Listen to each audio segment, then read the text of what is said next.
8টি সংখ্যার গড় 30, উহাদের প্রথম দুইটির গড় 21.5, পরবর্তী তিনটির গড় 24.2-3 এবং ষষ্ঠ সংখ্যাটি সপ্তমটি অপেক্ষা 3 কম এবং অষ্টমটি অপেক্ষা 9 কম, শেষ সংখ্যাটি নির্ণয় করতে বলেছে।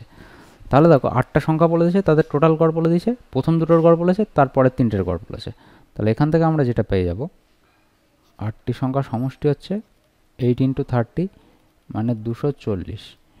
তারপর হচ্ছে উহাদের প্রথম দুটোর গড়, তাহলে প্রথম দুটি সংখ্যার গড় 21.5 × 2 মানে 43, ঠিক আছে। তারপরে বলেছে পরবর্তী তিনটে সংখ্যার গড়,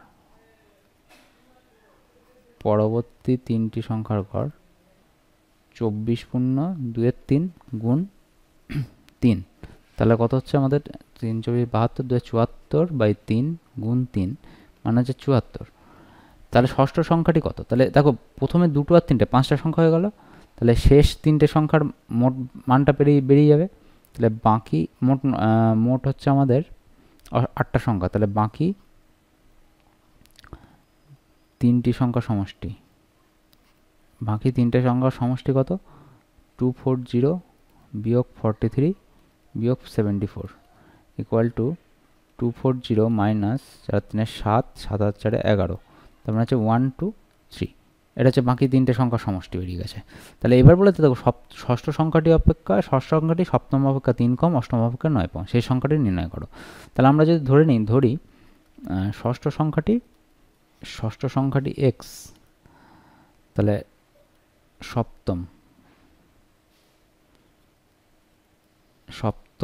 সংখ্যাটি দেখো 3 কম বলেছে, তার মানে 3 বেশি হবে তো, তাহলে x + 3, যেহেতু বলেছে ষষ্ঠ সংখ্যাটি সপ্তমটা অপেক্ষা 3 কম, তাহলে সপ্তম সংখ্যাটি কী হবে? ষষ্ঠ অপেক্ষা 3 বেশি।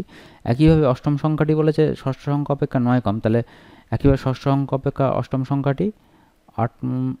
সংখ্যাটি সমান x + 9 হবে। তাহলে এই তিনটে সংখ্যা পেয়ে গেলাম, লাস্ট তিনটে সংখ্যা, আমরা এই তিনটে সংখ্যার যোগফলও আমরা পেয়ে গেছি সমষ্টি। তাহলে আমরা প্রশ্নানুসারে এখান থেকে লিখতে পারি, প্রশ্নানুসারে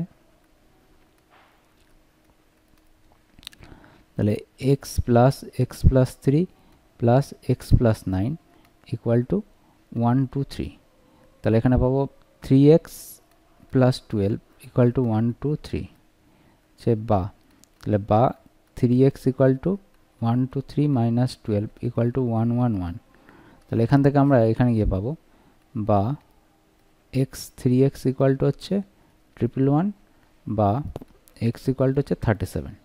তাহলে x এর ভ্যালু যদি 37 হয়, অতএব শেষ সংখ্যা বা অষ্টম সংখ্যা, তাহলে অষ্টম সংখ্যাটি হবে